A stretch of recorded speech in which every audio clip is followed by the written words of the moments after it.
यो चाहिँ तराईमा माछा मार्ने तरिका है साथीहरू। ढडिया पनि अर्कै टाइपको देखेँ कि मैले, नयाँ टाइपको ढडिया देखेँ। समाउन सजिलो, हुक्न सजिलो।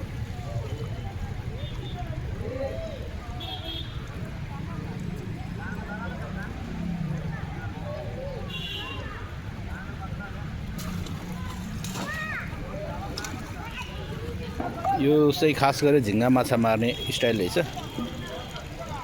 यो चाहिँ सर्लाही जिल्लाको बरथुवा नगरपालिका, यो हिरापुर बैरेज भन्छ यसलाई, हिरापुर ब्यारेज। तर भन्दाखेरि यहाँको स्थानीयहरूले चाहिँ हिरापुर बैरेज भन्दो रहेछ, बैरेज।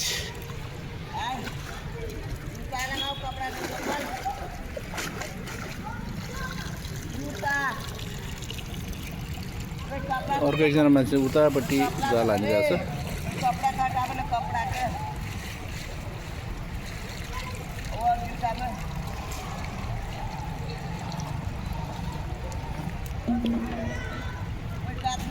यो चाहिँ सोती खोला भन्छ है। यो खोलाको नाम चाहिँ सोती खोला।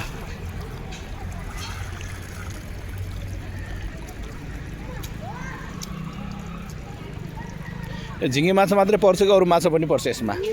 सबै पर्छ। ए अरू माछा पनि पर्छ? पोथिया, गैँचा हो। ए भाग्यो त एउटा माछा। ए माछामा सबभन्दा मिठो कुन माछा हुन्छ? कुन माछा मिठो? झिङ्गा माछा मिठो हुन्छ। यो बेच्नुहुन्छ कि खानुहुन्छ आफै? हजुर बेच्ने हो। ए किलोको कसरी बेच्नुहुन्छ? 2000 किलो झिङ्गे माछा।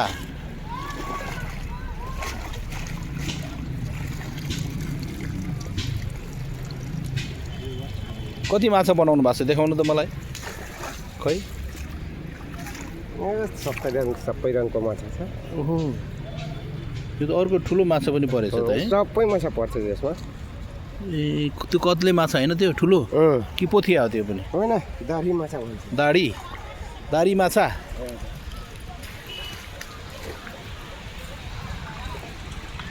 यस्तो छ। यता चाहिँ महिला दिदीबहिनीहरू चाहिँ लुगा धोइराख्नु भएको छ है। यो चाहिँ ब्यारेज हो। यो बाँधलाई ब्यारेज भन्दो रहेछ। ब्यारेजलाई पनि अझै विशेष प्रकारले यहाँ चाहिँ बैरेज भन्दो रहेछ है साथीहरू, बैरेज। यो चाहिँ हिरापुर बैरेज। यो दलदल जस्तो छ यो।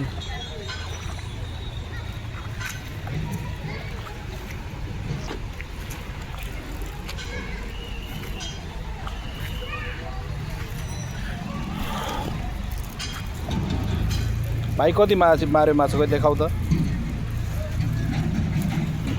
भाइ पनि यति माछा मारिसक्ने माछा।